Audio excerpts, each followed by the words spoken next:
hands. Beat to quarters.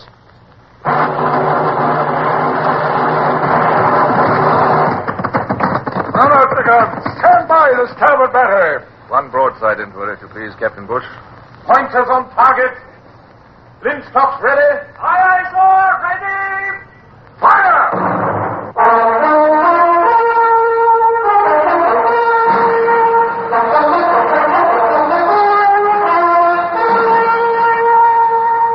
Presenting Michael Redgrave as C.S. Forrester's indomitable man of the sea, Horatio Hornblower.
After so many years, I still feel a sense of shame at my temporary dependence on the mad Don Julian, who believed himself a divine being and above the laws of men.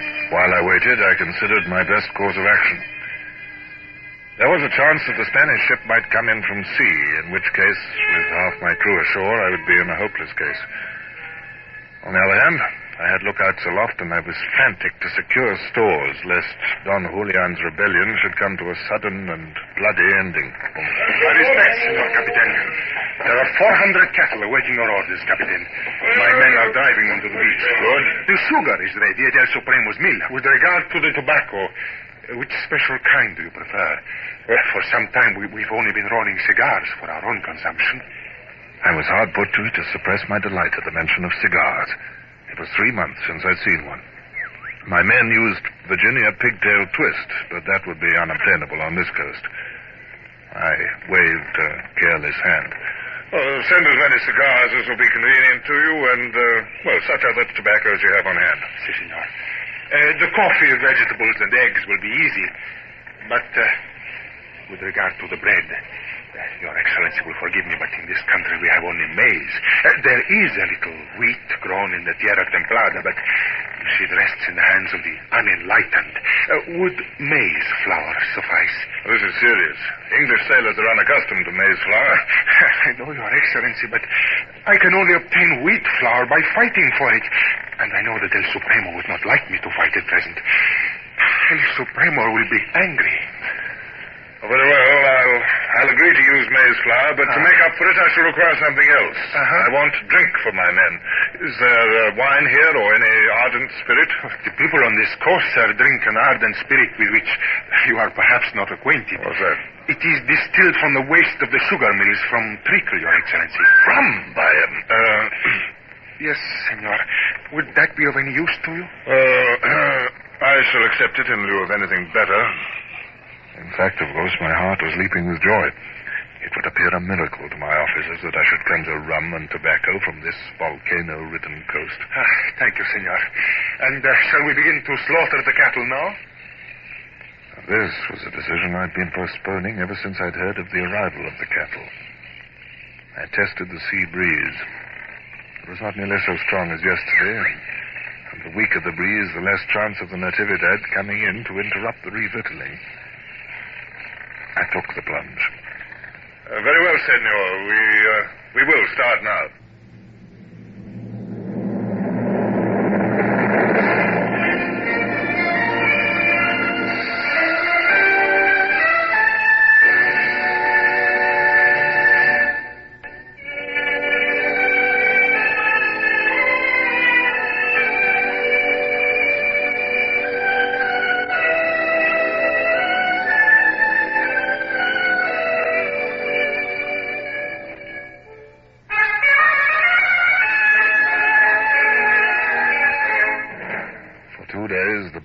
plied back and forth.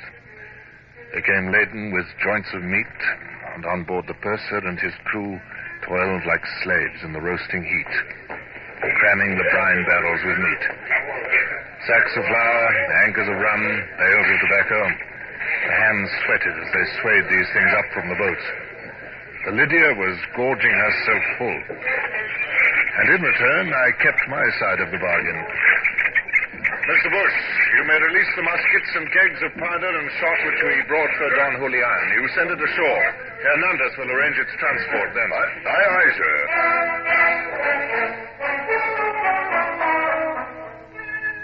And then, on the second evening, as I walked the quarterdeck looking forward to my dinner of roast fowl, and reveling in the thought that I was now free of the land for another 6 months, if necessary, I heard a sound from the shore which filled me with horror.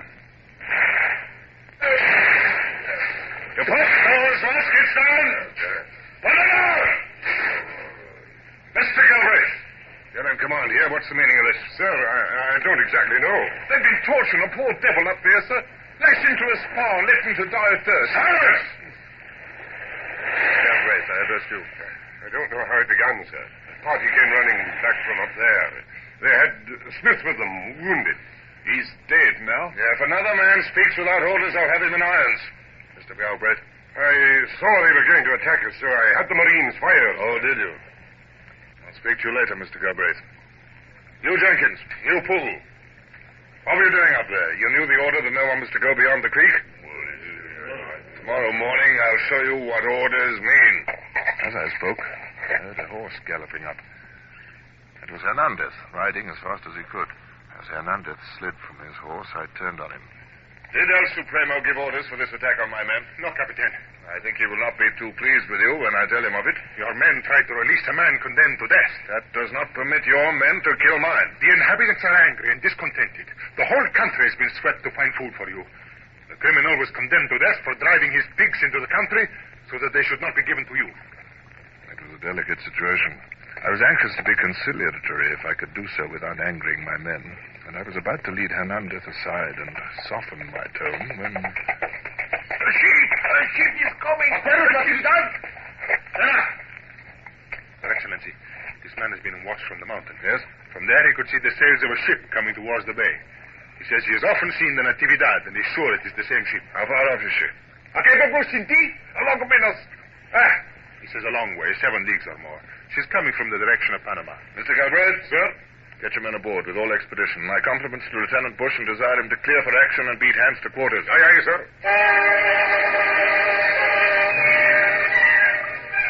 A stream of plans and ideas was flooding my mind. I estimated that with the land breeze, the Natividad could be in the bay by midnight. On the other hand, I knew the Spanish habit of snugging down for the night and of not attempting any complicated piece of seamanship unless absolutely necessary. I wished I knew more about the Spanish captain. Tell me, senor, has this ship often come into this bay? Yes, senor, often. Is her captain a good seaman? A very good seaman, sir.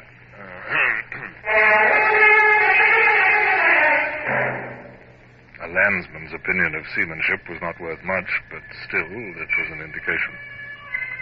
I was still uncertain what to do. If I went to sea and engaged the Natividad on open water, the two ships might well batter each other into wrecks.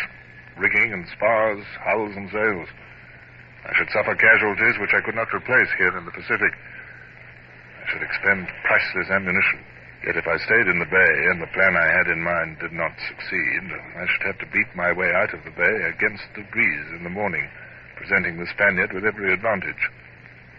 The Natividad's size and superiority of guns were already such as to make the outcome of such a battle hazardous. Yet the possible gains of remaining in the bay were so enormous that I took my decision. I would run the risk.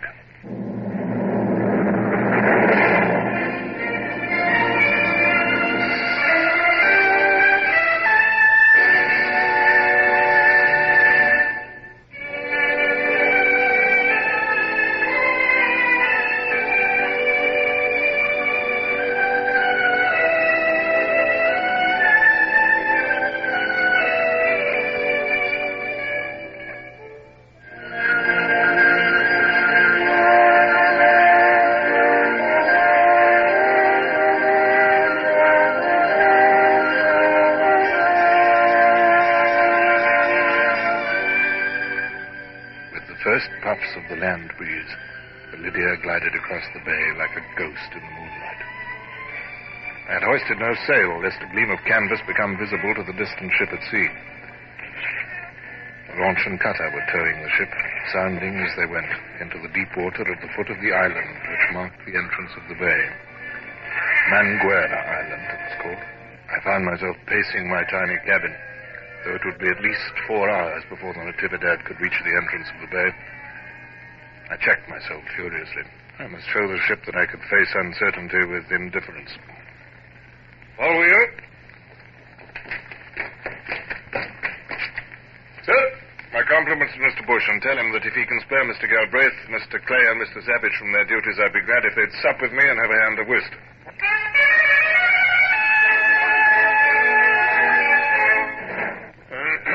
I think, gentlemen, it's almost time we went on deck. Yes, sir. The rubber would not be over if Mr. Savage had paid attention to the score.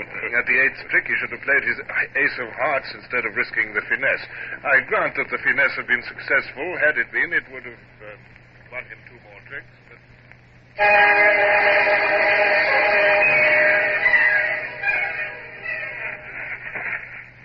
Is that you, sir?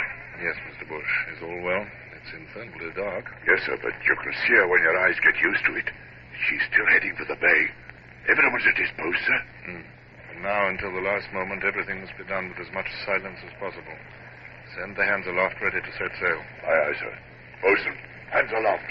Quietly if you value your life.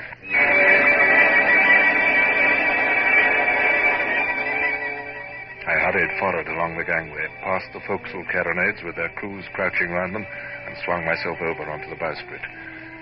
I could see round the corner of the island. The Natividad was heading straight for me. I could almost hear the sound of her passage through the water. I heard the voice of the man at the lead. I could hear the voices of her crew, all jabbering and nobody looking out well enough to see our spars. And then, the moment I was waiting for, orders for the Natividad to go about. This was the time. From my pocket, I drew my silver whistle and blew. Bring him there!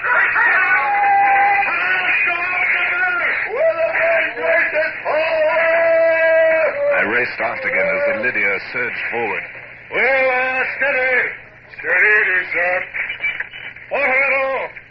Port a little, sir. A little more. Right, sir. Port, sir. Hard to starboard.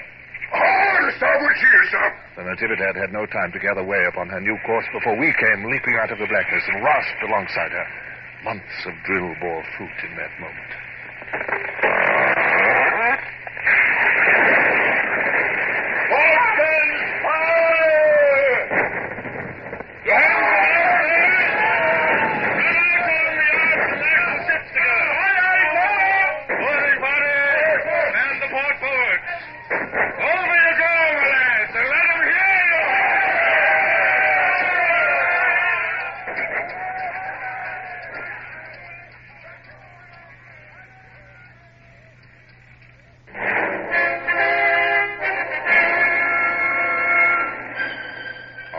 Spaniard, there was utter surprise.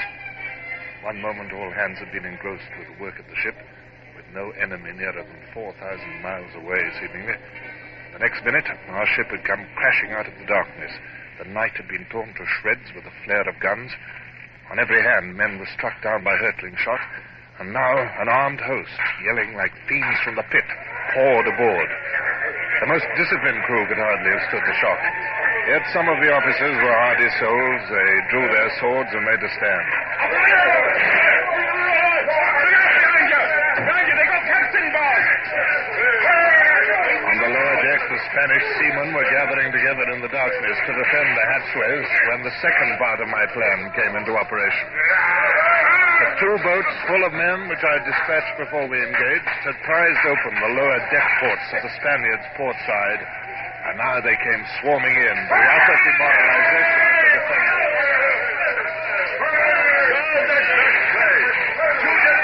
Where's those officers? Senor, lay down your arms. Pues surrender. Order your men to cease fighting. Impossible a continuar. El muchos peritos encarar. Captain Hornblower, I have accepted surrender in your name. Thank you, Mr. Bush. Bring the officers aboard the Lydia.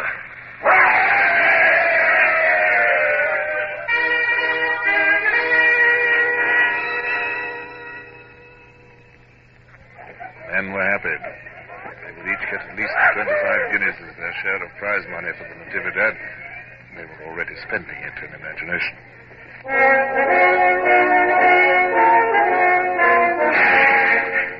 But while the rejoicing went on, I was considering my next step.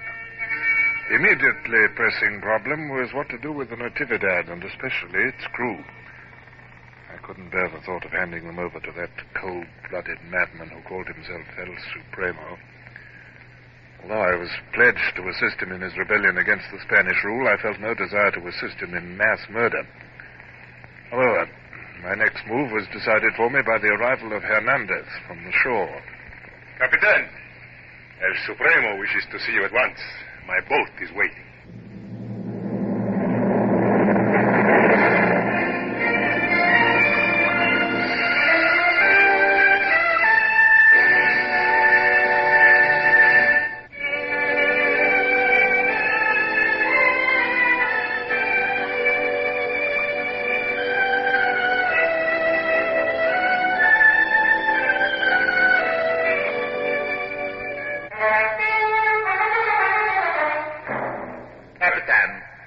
Human beings, in addressing me, do not use the expression senor. As I have told you, I am divine. You may call me El Supremo. I believe that in your own language, that term means the Almighty.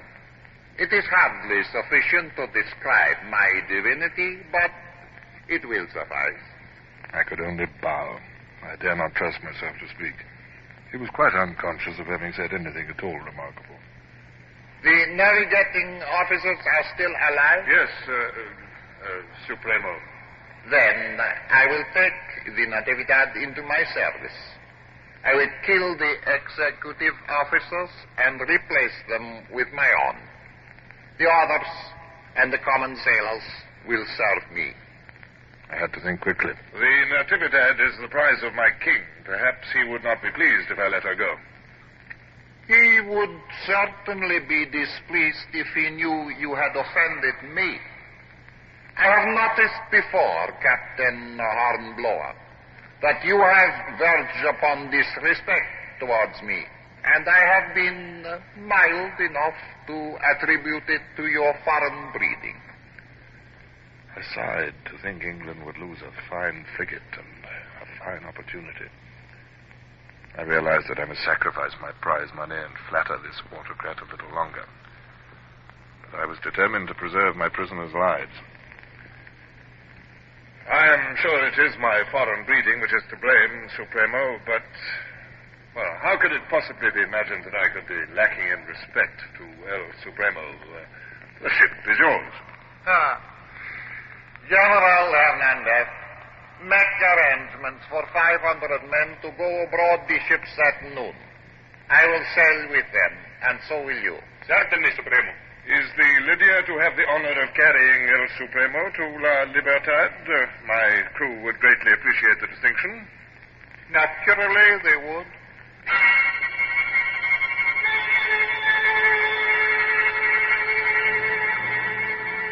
So I left the great Don Julian and hurried back down the mountain.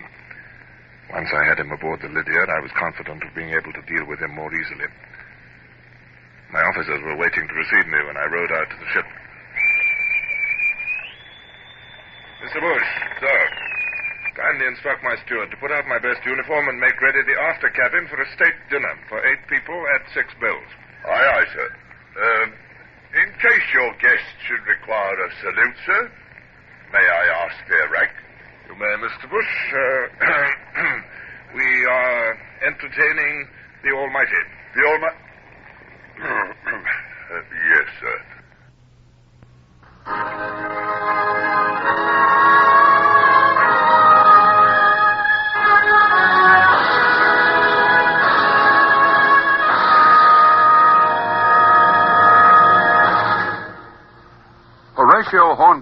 starring Michael Redgrave, is based on the novels by C.S. Forrester. Music composed and conducted by Sidney Torch. Produced by Harry Allen Towers.